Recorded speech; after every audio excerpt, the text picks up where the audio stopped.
Imagine waking up to the kind of intelligence report that for decades I, as a planner, have feared but rarely seen in real time. Long-range Russian combat jets armed with standoff missiles suddenly shifting from routine patrol routes and instead pushing directly toward the edges of America's early warning system. Not a drill, not a training cycle, not the usual Cold War-era probing flight.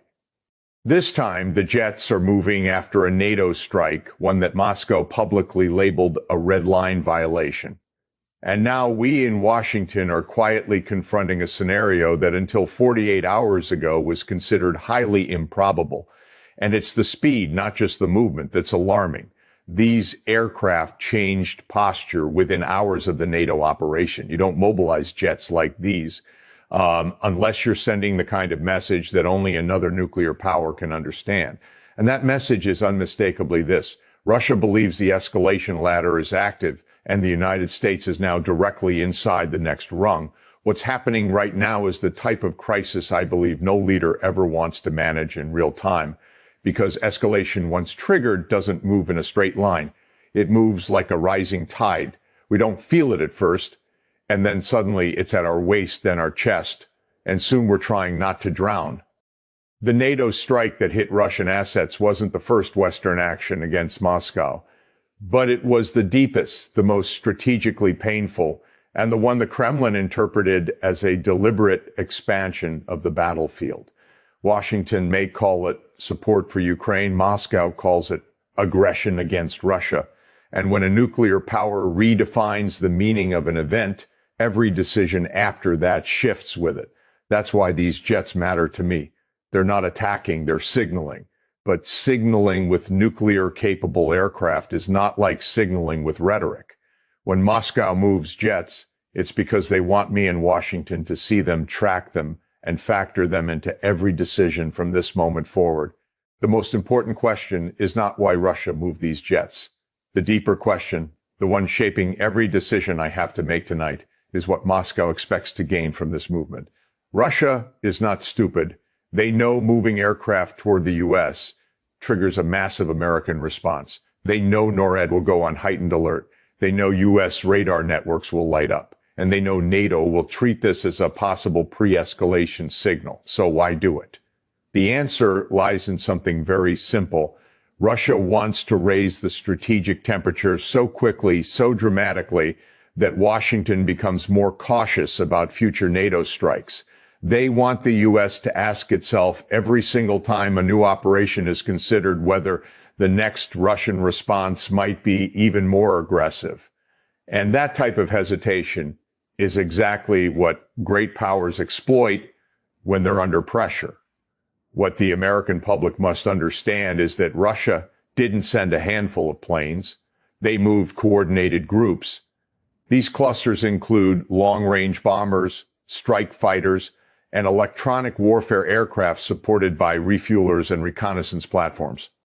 I believe you don't assemble that mix unless you're preparing for a prolonged confrontation. These jets aren't being positioned to launch an attack on the U.S. That's not how modern nuclear strategy works. These jets are being positioned to force the U.S. into a different decision-making environment.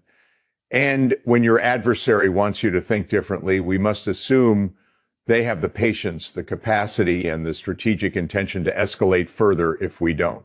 Inside Washington, the first reaction wasn't panic, but precision. Within minutes, we elevated alert levels across Alaska, the Canadian Arctic, and coastal radar stations. Intercept aircraft were scrambled, not because Russia was about to strike, but because we cannot risk misinterpreting a movement like this. These are the moments where one wrong reading of a radar blip can trigger a dangerous response. This is why escalation at this level is terrifying, not because any side wants war, but because war can emerge from misunderstanding faster than diplomacy can correct it. The real danger tonight is not intention, it's misinterpretation. Russia believes it's signaling restraint through power. The U.S. interprets that signal as aggression disguised as deterrence. The Russians believe NATO crossed the line with the recent strike. The U.S. believes Russia is trying to intimidate the alliance into backing down. Both sides believe they're acting defensively. Both sides believe they're preventing escalation. And both sides believe the other is lying. This mutual disbelief creates an environment where even predictable moves become unpredictable in their consequences. Look closer and you'll see why I think this is escalating so quickly. Russia is facing enormous battlefield strain. When a great power faces conventional weakness, it leans more heavily on strategic tools. The Kremlin is sending a message that although their ground forces may be overstretched, their long-range, dual-capable aviation remains fully intact and ready. This is what great powers do when they feel cornered. They escalate signals to compensate for vulnerability elsewhere. Washington knows this, but acknowledging it doesn't make the situation safer, because the moment a great power starts using strategic assets to send political messages, we're entering a phase where every move carries the weight of nuclear-era consequences. The reason viewers must pay attention is because this crisis is not unfolding in a vacuum. Russia's economy is strained, its military is exhausted, and its leadership is under internal pressure. Historically, states under internal strain become more aggressive in their external signaling, not because they want war, but because they want to restore the perception of strength. That makes Moscow's movements harder for me to predict, and unpredictability in a nuclear standoff is the most dangerous variable of all. Now, consider the timing. Russia didn't wait days or weeks to respond to the NATO strike. They responded within hours. That tells me something essential about the mindset inside the Kremlin. They wanted to shock the West. They wanted to demonstrate that the escalation ladder can move in both directions. And they wanted to make it clear that if NATO can reach deep into Russian territory, Russia can respond directly to the one actor they believe orchestrates the entire conflict, the United States. Washington, of course, is not blind to this logic. We understand the Kremlin's strategic motivations, but understanding doesn't make the response easier. If the U.S. responds too strongly, Moscow escalates again. If the U.S. responds too weakly, it might embolden Russia to push further. This is the razor's edge of deterrence. Every decision carries a cost. Every hesitation carries a message. Is why the U.S. defense establishment is walking on political and military glass right now. Let me explain something most people don't appreciate. When Russia moves jets toward the U.S., it forces me to split my strategic attention. The United States must now track those aircraft, maintain readiness across multiple regions, and prepare for further escalatory steps, all while continuing to support Ukraine. Russia is trying to stretch U.S. bandwidth, and stretching bandwidth changes political calculations. The more military attention Washington must allocate to Russian strategic movements, the less political appetite there will be for deepening NATO involvement in Ukraine. Russia knows this. They are playing a long game. They are trying to reshape the cost-benefit analysis inside the White House. But here's the part that will define the next 72 hours. If Russia moves these jets closer again, even by a few hundred miles, Washington will have to decide whether this is merely posturing or a shift toward long-term forward deployment. These decisions matter because a forward-deployed strategic aircraft posture dramatically increases the chances of accidental confrontation. A single misinterpreted radar return could trigger an intercept. A single intercept gone wrong could trigger an incident. And an incident between nuclear powers at high alert is the kind of event historians write books about. People often ask whether moments like this mean the U.S. and Russia are on the brink of nuclear war. The answer is no. Nuclear war requires intention. What we are on the brink of is misinterpretation.